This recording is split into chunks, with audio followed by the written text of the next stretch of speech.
Alhamdulillahirabbil alamin wa bihi nasta'in wa ala umuri dunya wadin wa sallallahu ala sayyidina Muhammadin wa ala alihi washabihi ajmain. Puji dan syukur kita panjatkan kepada Allah Subhanahu wa taala atas nikmat iman dan nikmat sehat untuk kita semua, sehingga kita dapat berkumpul di Masjid At-Taqwa Uma yang kita cintai ini untuk mengikuti kegiatan ceramah Ramadan Ba'da Zuhur pada bulan penuh ampunan bulan suci Ramadan. Salawat beserta salam tidak lupa kita haturkan kepada Nabi dan Rasul kita Muhammad Sallallahu Alaihi Wasallam. Yang terhormat Ketua Yayasan dan seluruh keluarga besar Yayasan Pendidikan Haji Agus Salim, yang kami hormati Rektor Universitas Medan Area, Bapak Profesor Dr. Dadan Ramdan MN MSc. Penceramah kita hari ini, Bapak Kyai Haji Ahyar Nasution MA, Bapak Ibu para Wakil Rektor, Bapak Ibu fungsionaris, dan seluruh sivitas akademika Universitas Medan Area yang mohon maaf tidak bisa saya sebutkan satu persatu. Izinkan saya menyampaikan CV singkat penceramah kita hari ini. Beliau adalah Ketua Bidang Hubungan Luar Negeri dan Kerjasama Internasional dan anggota Komisi Fatwa Majelis Ulama Indonesia Provinsi Sumatera Utara. Untuk mengefisiensikan waktu, kami persilahkan kepada Bapak Kyai Haji Ahyar Nasution MA untuk menyampaikan ceramah hari ini yang bertopik tentang fikih puasa Ramadan. Untuk itu kepada Bapak kami persilahkan. Assalamualaikum warahmatullahi wabarakatuh. Ini bisa.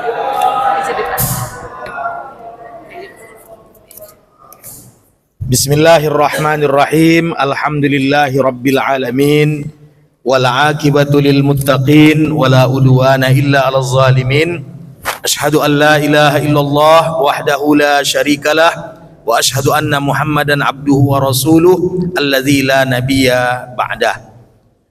Yang sama-sama kita hormati Ketua Yayasan Pendidikan Haji Agus Salim, kemudian Bapak Rektor, para guru besar, para Bapak dosen dan Ibu dosen, juga yang saya hormati Ibu Ari Kartika, SHMH yang telah membuka acara kita, hadirin wal hadirat, kaum muslimin dan muslimat rahimakumullah.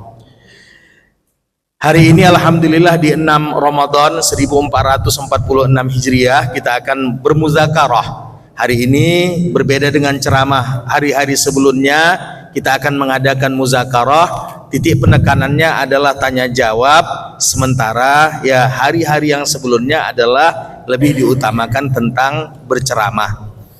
Jika kita melihat pengertian puasa, ini kita ambil dari buku Tafsir Al-Munir yang dituliskan oleh Syekh Wahbah Az-Zuhaili. Ya, di sini dikatakan pengertian puasa secara ya terminologi adalah al-imsaku anil akli wasyarabi wal jima'i minal fajri ila ghurubi syamsi biniyatin min ahlihi ihtisaban liwajahillah wa i'dadan lin nafsi litaqwallah. Ini saya dapatkan ya di kitabnya Wahbah Zuhaili, namun di Al-Fiqhul Manhaji ala Mazhabil Imam Syafi'i kita temukan al-imsaku anil muftirati biniyatin mahsusatin.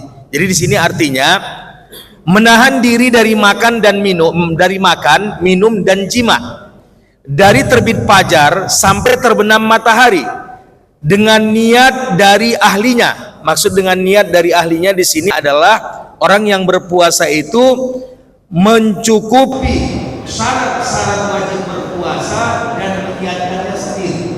Ini min ahliha, bahwa orang yang berpuasa itu mencukupi syarat-syarat wajib berpuasa, kemudian dia menyiapkannya sendiri. Mengharap balasan karena Allah dan sebagai persiapan bagi diri untuk bertakwa kepada Allah. Ini pengertian puasa Bapak dan Ibu yang dirahmati oleh Allah. Yang kedua, dalil puasa Ramadan menurut Al-Quran surah Al-Baqarah ayat 183 adalah ya ayyuhalladzina amanu kutiba alaikumusiyam kama kutiba alal ladzina min qablikum la'allakum tattaqun. Jadi kalau kita lihat, artinya wahai orang yang beriman, diwajibkan atas kamu berpuasa sebagaimana diwajibkan atas orang-orang sebelum kamu agar kamu bertakwa. Bapak Ibu, jika kita melihat dalam lisanul Arab, kutiba itu artinya adalah furidah, difardukan. Kutiba itu artinya adalah furidah. Jadi ada yang mengartikan di sini dengan dituliskan. Arti dituliskan dalam bahasa Arab, terutama dalam lisanul Arab adalah furidah, artinya adalah diwajibkan.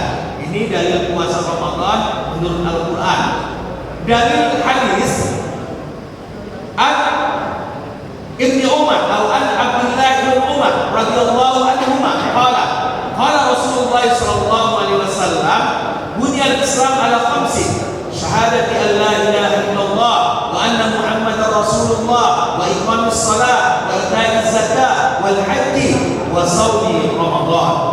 Dari Abdullah ibn Umar radhiyallahu anhuma, ia berkata, Nabi Muhammad SAW bersabda, Islam dibangun di atas 5 pilar: kesaksian bahwa tiada Tuhan selain Allah dan bahwasanya Nabi Muhammad adalah Rasul Allah, mendirikan sholat, membayar zakat, haji dan puasa di bulan Ramadan. Hadis riwayat Bukhari bernomor 8 dan Muslim bernomor ini 169 ya, mohon maaf 169. Baik, Bapak Ibu yang dirahmati oleh Allah, kita sudah menjelaskan dalil Al-Qur'annya, dalil hadisnya. Puasa disyariatkan pada bulan Sya'ban tahun 2 Hijriah. Puasa disyariatkan pada bulan Sya'ban tahun kedua Hijriah, dan waman jahadahu laqad kafara. Ulama sepakat siapa yang menafikan kewajiban puasa, niscaya dia sudah keluar dari Islam, laqad kafara, dia sudah kafir. Ya, baik, kita lanjutkan. Rukun puasa, niat wajib diucapkan dalam hadis sebelum fajar, dan menurut mazhab Imam Syafi'i disunahkan melafalkan niat, disunahkan. Jadi andaikan ada orang, bapak-bapak, ibu-ibu, andaikan ada orang dia tidak melafazkannya, apakah sudah sah puasanya? Sah, karena innamal a'malu binniyat, makanuhu fil qalbi. Niat itu sebenarnya adalah di dalam hati, tinggal lagi dalam perspektif mazhab Imam Syafi'i disunahkan dilafazkan untuk membuatkan hati. Jadi kalau misalnya ada orang pagi-pagi bangun pagi, dia tidak berniat sama sekali, tapi fasadnya, tujuannya untuk melakukan makan sahur adalah sebagai persiapan puasa pada esok hari, dia tidak melafazkannya sama sekali, niat sudah tercukupi. Niat sudah tercukupi. Jadi kalau ada orang yang mengatakan Bismillahirrahmanirrahim, nawaitu shauma ghadin an adai fardhi syahri ramadhana atau fardhu syahri ramadhani hadhihi sanati lillahi ta'ala, maka dalam mazhab Imam Syafi'i niat itu baru sah jika memenuhi syarat takbir, tahlil dan iqrar. Puasa itu baru terpenuhi jika niatnya dia memakai takbir. Apa itu takbir? Berniat di malam hari. Untuk puasa fardu, bapak-bapak, ibu-ibu, seorang itu harus berniat. Ia boleh berniat mulai sejak lepas azan maghrib sebelum azan subuh. Jika sekiranya orang yang lupa berniat, ya dia ketiduran, dia tidak sanggup, dia ketiduran, dan tadi malam dia lupa mengingatkannya dalam hati, lalu ia bangun pada pagi hari, subuh sudah datang, maka puasanya tidak lagi sah, tapi kewajibannya adalah tetap berimsak. Jadi misalnya ada orang bangun pagi untuk untuk puasa fardu. Sementara puasa sunat tidak ada kewajiban tabi'in. Saya sudah sampaikan juga, ini hanya poin-poinnya.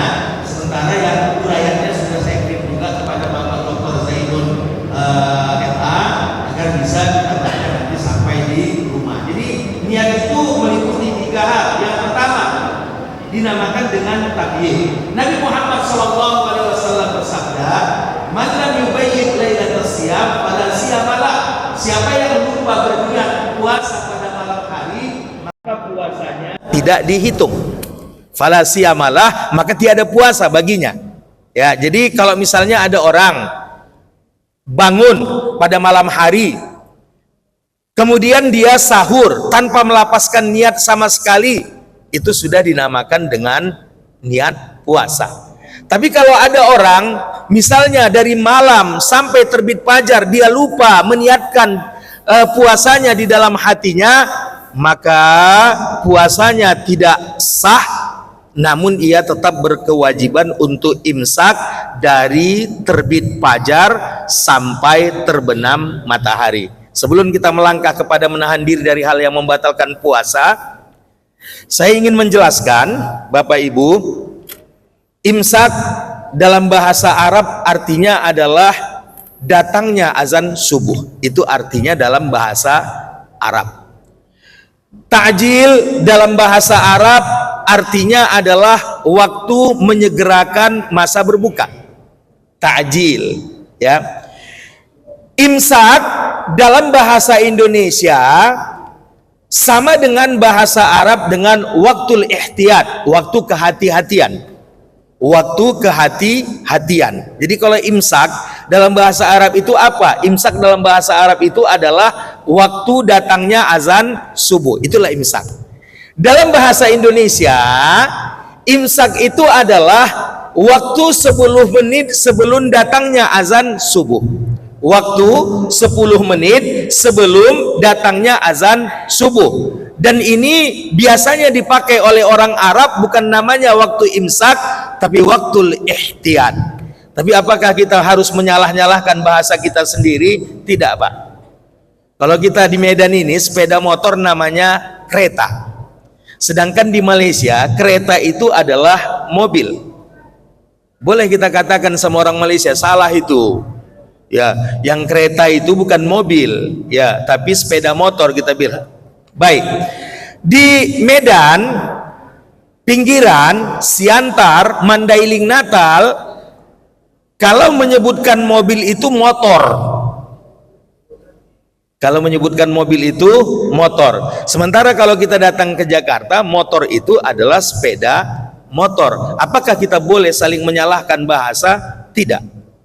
Tapi semua ulama Indonesia tahu imsak yang dimaksudkan di dalam bahasa Indonesia bukan imsak memulai puasa, tapi adalah waktu 10 menit sebelum datangnya waktu puasa. Nah ini ta'jil. Ta'jil dalam bahasa Arab itu adalah masa menyegerakan waktu berbuka. Lazala ummati alal khair, lazalan nasu alal khair in ta'ajjala fil futur wa ta'akhkhara fis sahur. Kata Nabi, niscaya setiap manusia itu tetap dalam kebaikan jika mereka menyegerakan waktu berbuka ketika sudah azan maghrib dan melambatkan waktu sahur sebelum datangnya sholat subuh. Ini pengertian takjil. Tapi kalau misalnya di lingkungan UMA, Universitas Medan Area, biasanya kalau ada di depan jual takjil, itu artinya menjual iftar. Menjual iftar. Jadi ini yang harus kita pahami dengan bijaksana. Baik Bapak Ibu. Nah ini tadi. Kemudian rukun puasa yang kedua adalah menahan diri dari hal yang membatalkan puasa. Ibu Ari nanti kalau sudah cukup presentasinya kasih tahu ya. Ya nanti. Silakan. Menahan diri dari hal yang membatalkan puasa. Yang membatalkan puasa yang pertama adalah makan dan minum. Jadi kalau misalnya dia lupa, nggak apa-apa. Misalnya ada orang lupa, tapi jangan pura-pura lupa, karena banyak juga sekarang di siang bulan Ramadan banyak yang amnesia. Dia masuk ke rumah makan, dia bilang dia lupa. Ya, jadi baik, makan dan minum. Ketika seorang makan dan minum di siang hari bulan Ramadan dengan sengaja dan dengan sepengetahuannya bukan karena lupa, maka puasanya batal. Ya, maka puasanya batal. Jadi Bapak Ibu, kalau lupa, kata Nabi, man soma summa nasiya fa'akala au syariba falyukmil siyamahu fa innamallahu qad at'amahu wa saqahu. Kata Nabi, siapa yang berpuasa lalu ia lupa dan ia makan dan minum, maka hendaklah ia menyempurnakan puasanya, melanjutkan puasanya, karena sesungguhnya Allah Subhanahu wa ta'ala sedang menjamu makan dan menjamu minumnya. Tapi saya seumur-umur baru satu kali lupa puasa, lalu saya makan, udah kenyang. Untunglah kawan saya itu baik sekali. Saya sedang makan, dia diamkan aja. Ini puasa sunat, bukan puasa wajib. Habis saya makan, ya saya makan sandwich dan minum 1 gelas air, ya teh. Lalu dia berkata, akhyar, apa? Kau kok batalkan puasamu? Ini kan sudah jam, ya 1 jam lagi mau berbuka. Saya mengatakan, astaghfirullahalazim, karena lupa, dan alhamdulillahi rabbil alamin, karena sudah dapat jamuan makan dari Allah. Bagus sekali kawan saya itu. Kalau sekiranya sedang makan bakwan kawan, baru digigitnya cabai rawitnya, kemudian diingatkan, itu gimana kira-kira itu? Ya, sedang makan bakwan, kau puasa, mungkin yang diingatkan akan marah-marah itu. Kurang ajar kali kau. Kenapa tak kau ingatkan, udah habis aku minum tadi, katanya. Jadi ini ya Bapak Ibu ya. Jadi yang kedua, berhubungan badan di siang hari Ramadan. Maka di sini konsekuensinya sangat besar Bapak dan Ibu. Konsekuensinya adalah perempuan hanya mengqadha 1 hari puasanya yang batal. Kenapa seorang perempuan yang bersenggema di siang hari bulan Ramadan hanya berkonsekuensi mengqadha puasanya 1 hari? Karena batal puasanya ada di poin nomor 5, masuk sesuatu ke dalam rongga tubuh dengan sengaja. Sementara laki-laki itu harus mempunyai kifarat secara tartib. Apa itu? Laki-laki kalau misalnya dia puasa di siang hari bulan Ramadan, lalu dia berhubungan badan dengan istrinya, kalau batalnya karena minum, maka ia dilaknat oleh Allah Subhanahu wa ta'ala. Karena batalnya karena minum, dia minum dulu baru melakukan hubungan badan, dia cuman punya kewajiban berpuasa 1 hari, karena batalnya bukan karena hubungan badan. Tapi kalau dia melakukan hubungan badan, itulah yang membatalkan puasanya, sama ada inzal, keluar mani atau tidak, maka yang pertama, dia berkewajiban membebaskan 1 orang budak perempuan yang beriman. 1 orang budak perempuan yang beriman. Nggak ada lagi. Kalau begitu masuk kepada tartib yang kedua, berpuasa 60 hari berturut-turut. Jika di hari ke-58 masuk hari ke-59 batal 1, maka wajib ulang dari 0. Dia bilang, aduh puasa sebulan aja udah batal lawak, apalagi puasa 60 hari. Kalau memang ternyata setelah dicoba, tapi dia tidak boleh langsung mengambil yang paling ringan. Tidak boleh mengambil yang paling ringan. Apabila dia sudah puasa, ternyata tidak sanggup, maka boleh mengambil kepada tartib yang ketiga, memberi makan 60 orang fakir miskin. Artinya kalau menurut mazhab Imam Syafi'i, dia hanya memberikan sekitar 7 on beras untuk penyempurnaan timbangan, dikalikan dengan 60 orang fakir miskin kalau menurut Imam Syafi'i. Tapi kalau menurut Imam Abu Hanifah, mazhab Hanafi, dia tidak cukup hanya memberikan beras, tapi ia memberikan nasi kotak lengkap dengan lauk pauknya sebanyak 60 orang. Nah ini ya.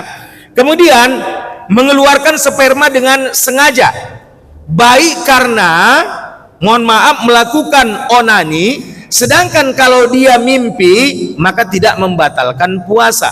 Ada orang tidur di siang hari bulan Ramadan, pagi hari habis subuh dia tidur, tiba-tiba dia bermimpi, spermanya keluar, air maninya keluar, maka tidak ada kewajibannya, tidak ada ya, puasanya tidak menjadi batal, dan kewajibannya hanya mandi untuk bisa kembali melakukan sholat. Pertanyaan begini, Ustadz, kalau dia bermesraan dengan istrinya ataupun istri bermesraan dengan suaminya di siang hari bulan Ramadan, kemudian yang keluar adalah mazi karena memuncaknya syahwat, puasanya hanya sekedar makruh dan tidak batal. Puasanya hanya makruh dan tidak batal.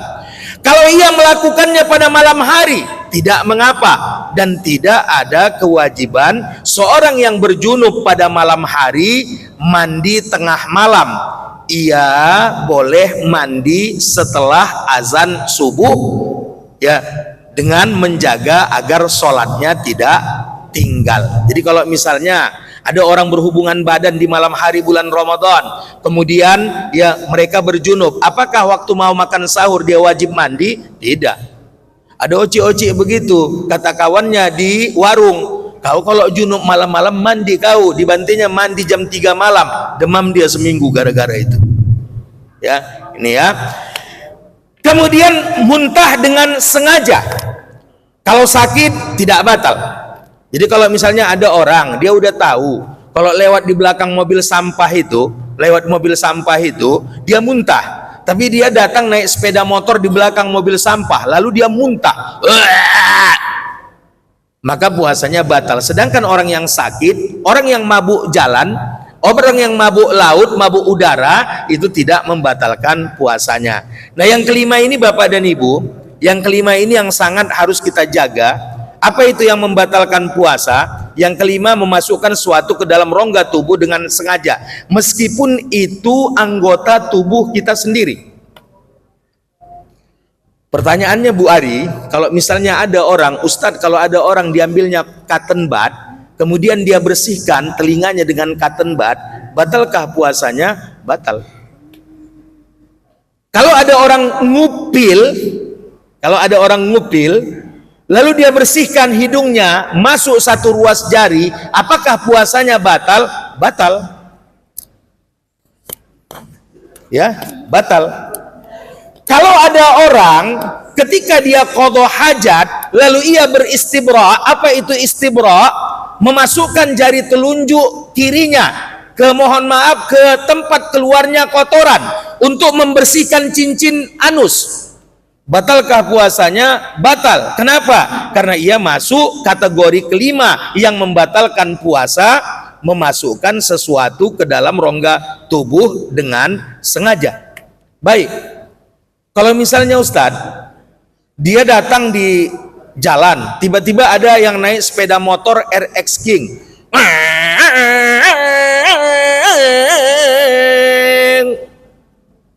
Gelap semua asap, dia hisap asap itu. Batalkah puasanya? Tidak. Kenapa? Tidak ada kalimat dengan sengaja. Tapi kalau ada perokok, sengaja dia datang masuk smoking area, khusus menghirup-hirup rokok yang diembuskan oleh orang, itu batal. Itu batal.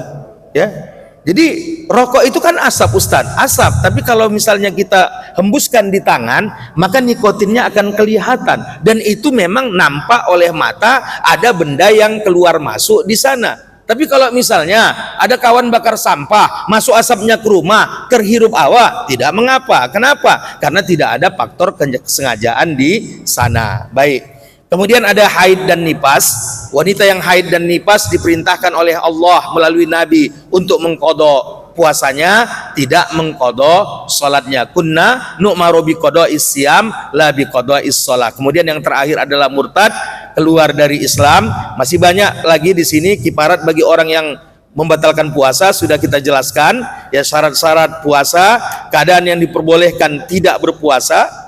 sakit, musafir, pekerja berat dengan syarat tertentu, wanita yang hamil atau menyusui, orang tua yang renta, yang berat untuk berpuasa. Sunnah-sunnah puasa ini sudah kita jelaskan ya Bapak Ibu. Makruh puasa, berbekam, mencicipi makanan tanpa keperluan.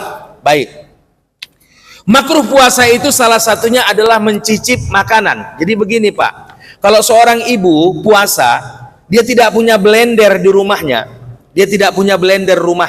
kemudian dia harus menghaluskan makanan bayinya dengan mulutnya sendiri, batalkah puasanya? Kalau niat dia cuma hanya menghaluskan, andai pun ada rimah yang tertelan terbawa oleh air liur, maka puasanya tidak batal. Ya, jadi kalau dia hanya sekedar mencicipi, ya. Kemudian yang terakhir di sini adalah gosok gigi setelah tergelincir matahari. Saya kembalikan kembali kepada Ibu Hari. Assalamualaikum warahmatullahi wabarakatuh. Waalaikumsalam warahmatullahi wabarakatuh. Terima kasih kami sampaikan kepada Bapak Kiai Haji Ahyar Nasution MA atas ceramahnya hari ini yang sangat luar biasa Bapak Ibu.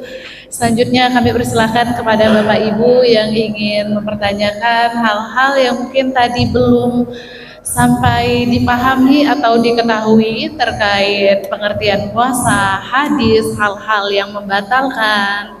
Karena tadi ada hal-hal yang membatalkan, mungkin sepele ya Pak Ustadz ya.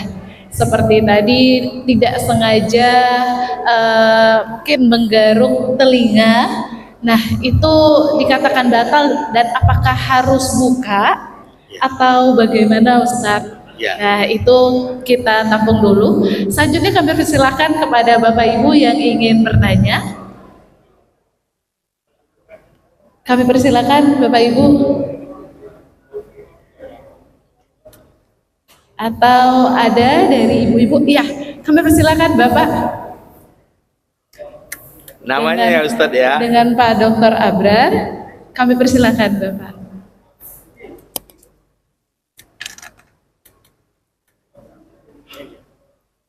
Silakan.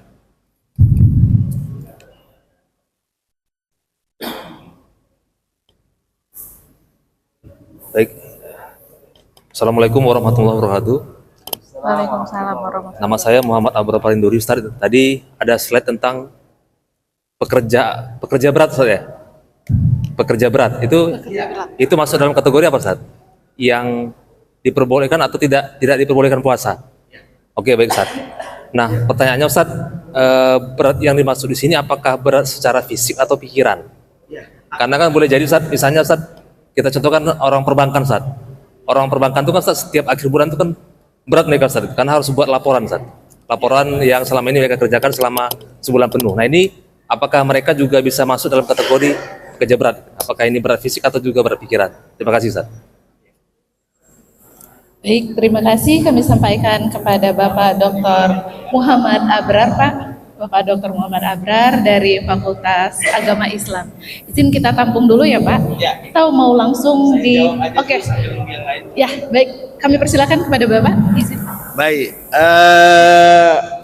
Ustadz Muhammad Abrar, silakan lihat di slide. Di sini ada ya, bagi pekerja berat seperti pengetam, kuli bangunan, tukang beca, nelayan, pembajak tanah dan lain-lain, tidak diperbolehkan berbuka puasa kecuali bila memenuhi 6 persyaratan.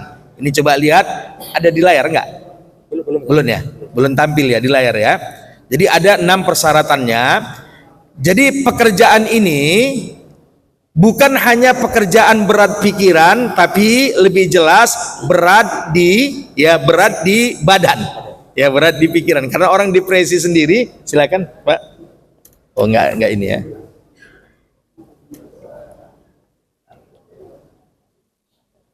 Enggak juga ya. Tidak tampil. Belum. Jadi yang pertama, bahwa yang dinamakan dengan pekerja berat di sini adalah berat di badan, bukan berat di pikiran. Karena kalau berat di pikiran kadang-kadang diputusin pacarnya juga berat kali itu. Ya, berat kali itu. Jadi baik ya. Yang pertama, pekerjaan tidak bisa diundur hingga bulan Syawal. Ini coba lihat di layar. pekerjaan. Terima kasih Pak. Ya, tidak bisa dimundurkan di bulan Syawal. Ada halangan untuk dikerjakan di siang hari bulan Ramadan. Jadi yang ini ada halangan, ya, tidak bisa dikerjakan di malam Ramadan. Dulu ketika pembangunan Masjidil Haram besar-besaran, maka majelis ulama ataupun majelis ifta Saudi Arabia mengatakan semua pekerja bangunan di Masjidil Haram boleh berbuka puasa. Kenapa? Karena malam mereka tidak boleh bekerja, ada tarawih di sana.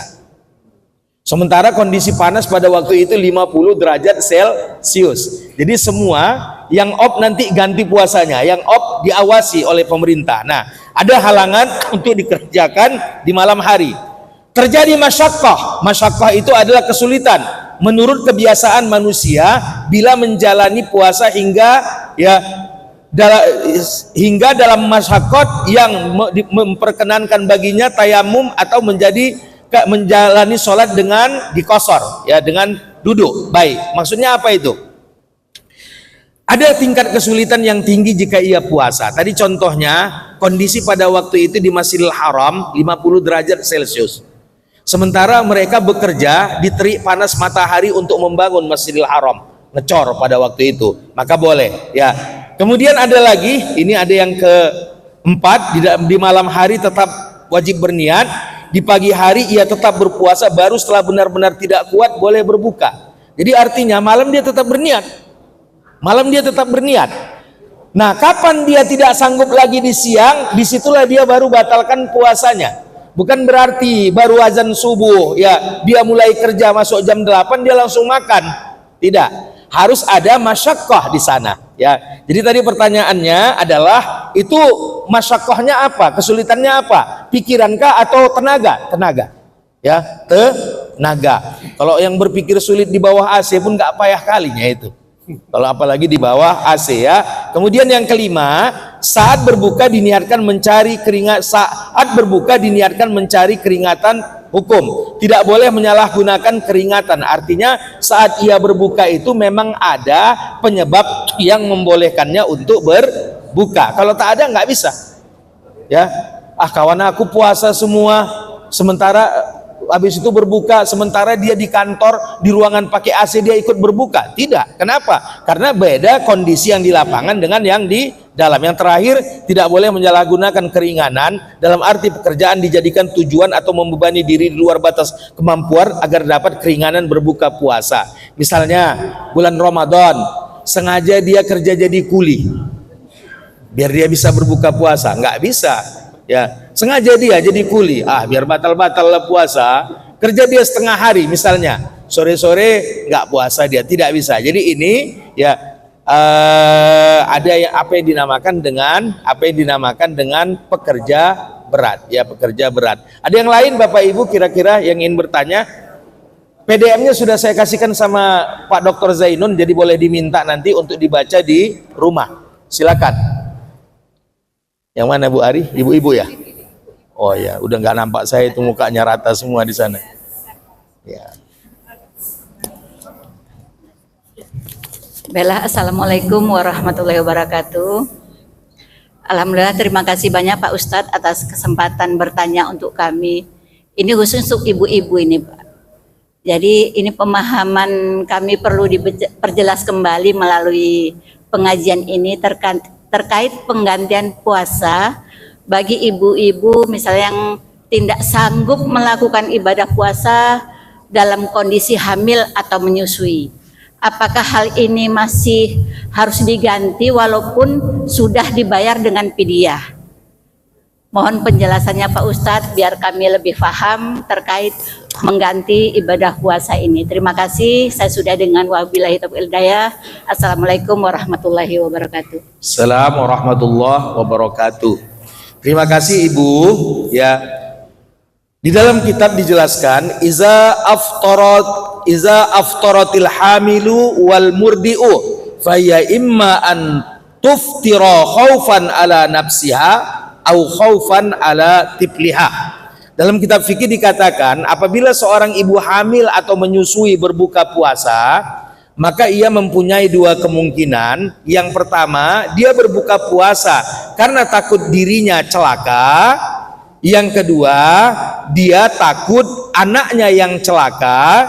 Tapi ada juga yang ketiga, dia takut kedua-duanya celaka, baik dirinya atau anaknya.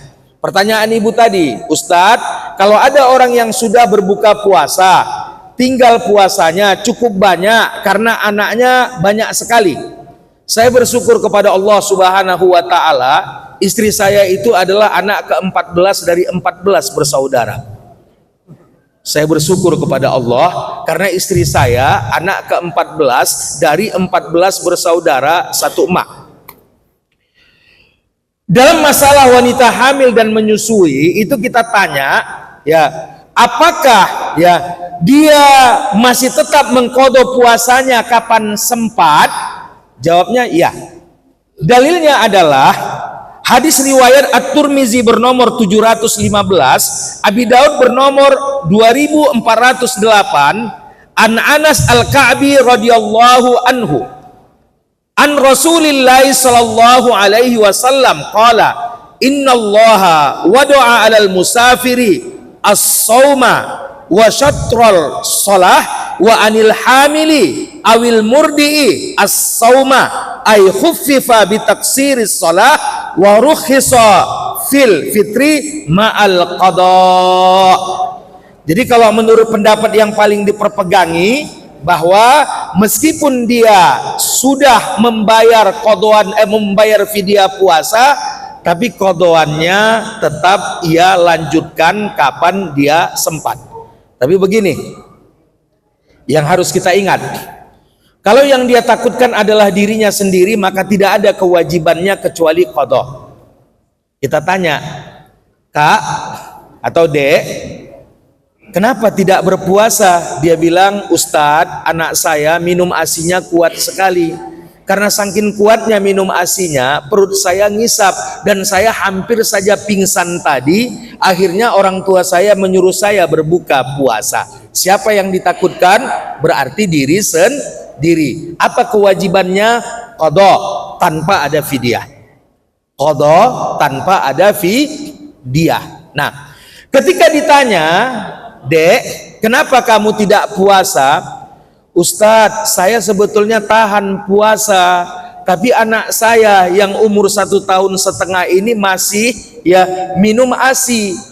Ketika saya puasa, dia ikut masuk angin, dia mencret Ustadz, ya terkena diare. Dokter melarang saya puasa karena kalau saya puasa ASI saya kualitasnya kurang baik sehingga anak saya masuk angin. Maka pada waktu itu ada dua kewajiban, qadha untuk dirinya sendiri dan fidyah puasa untuk keselamatan diri anaknya menurut mazhab Imam Syafi'i. Sedangkan menurut mazhab Imam Hanafi tak ada kewajiban dia kecuali qadha puasa saja. Karena tidak ada denda dalam satu kerjaan, tidak ada dua denda dalam satu kerjaan. Jadi tidak ada kewajiban dirinya kecuali ya mengqadha puasa saja. Pertanyaannya, jadi Ustadz bagaimana mengqadha puasanya? Saya tanya sama mertua saya yang anaknya 14 orang. Saya tanya, mentuo. Mertua saya orang Melayu. Mentuo, macam mana ya mentuo mengqadha puasa? Udah besar-besar anakku, udah besar istrimu, saya rajin puasa Senin Kamis dan membuat buku debit dan kredit sendiri. Kalau ngitung puasa itu tak payahnya itu. 1 tahun 30 lah rata-rata. Kalau 29 ada, tapi kan biar ingat dia 30 saja lah dihitung. Mana ingat kita puasa-puasa yang 29 itu? Ya ingatkan 30. Berlebih tak apa-apa, yang penting tak kurang. Ya jangan kurang ya. Nah, lalu kalau 20 tahun 600. Kalau sebetulnya melazimi Senin Kamis tak sampai 10 tahun udah selesai itu. Tapi dilazimi. Begitulah cara mengqadha puasanya.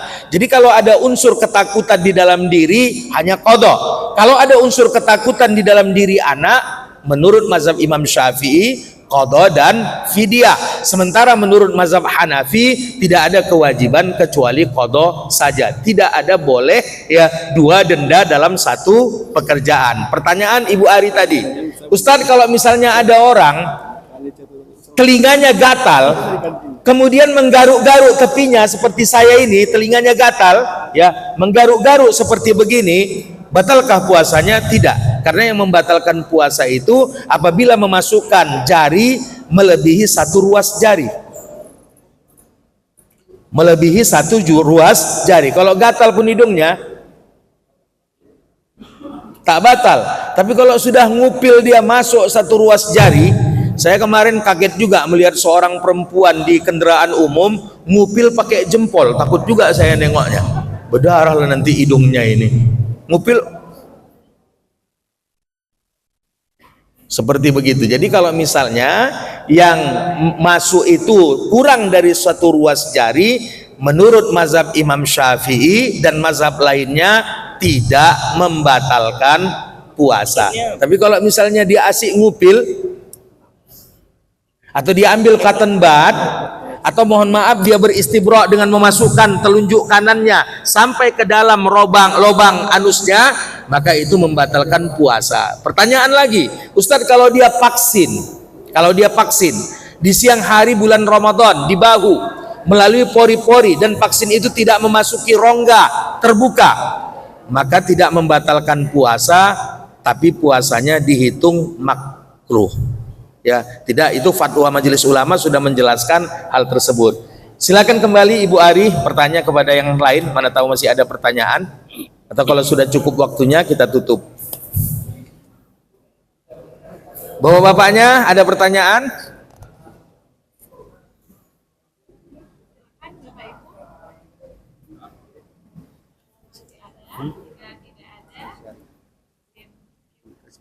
Tutup ya. Ya, ya, terima kasih Ibu Ari, terima kasih Pak Zainun, terima kasih sahabat semua yang telah mendengarkan muzakarah ini. Untuk bahan-bahan diskusi kita itu sudah saya kirim kepada Bapak Dr. Zainun MA, bisa diminta kepada beliau, akan lebih rinci kalau dibaca, nanti mana tahu ada pertanyaan kira-kira yang kurang jelas. Saya sudah masukkan dalil-dalil lengkap dengan hadis-hadisnya dan nomor hadisnya. Jadi mana tahu ada yang kurang jelas, silakan ditanyakan kembali. Mari kita berdoa, semoga Allah Subhanahu wa taala merahmati kita semua. Bismillahirrahmanirrahim. Alhamdulillahi rabbil alamin. Wassalatu wassalamu ala asrafil anbiya'i wal mursalin wa ala alihi wa sahbihi ajma'in. Allahumma sallimna li Ramadan wa tasallim Ramadan lana waj'al a'malana fihi maqbulah warzuqna bilailatil qadri ya arhamar rahimin. Allahumma a'inna bisiyami Ramadan wa qiyami Ramadan wa tilawatil Qur'an wa ghaddil aini wa hibzil lisan. Allahumma ighfir lana dhunubana wa liwalidayna warhamhuma kama rabbayana shighara. Rabbana atina fid dunya hasanah wa fil akhirati hasanah wa qina adzaban nar. Wa sallallahu ala sayidina Muhammadin nabil ummi wa ala alihi wa sahbihi ajma'in. Walhamdulillahi rabbil alamin. Taqabbalallahu minkum. Terima kasih Ustaz. Amin, Allahumma amin. Terima kasih banyak Ustadz untuk ceramah Ramadan pada Zuhur hari ini. Semoga berkah dan bermanfaat untuk kita semua.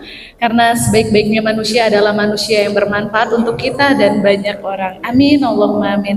Bapak Ibu yang kami hormati, demikian ceramah yang disampaikan oleh Bapak Kiai Haji Ahyar Nasution M. Terima kasih juga kami sampaikan kepada Ketua BKM Masjid At-Taqwa Dr. Zainun MA dan anggota BKM untuk Masjid At-Taqwa. Semoga bermanfaat untuk kita semua. Menjaga diri selama berpuasa. Rasulullah SAW bersabda, puasa bukan sekedar menahan dari makan dan minum saja. Puasa adalah menahan diri dari perkataan sia-sia dan keji, yang artinya adalah pentingnya bagi kita untuk menjaga diri dari perbuatan dan perkataan yang buruk selama berpuasa. Saya Ari Kartika sebagai moderator izin undur diri. Terima kasih kami sampaikan. Mohon maaf jika selama ceramah ada hal dan sikap yang kurang berkenan di hati Bapak Ibu, saya memohon maaf, dan kepada Allah Subhanahu wa taala saya mohon ampun. Terima kasih. Wabillahi taufiq wal hidayah. Wassalamualaikum warahmatullahi wabarakatuh.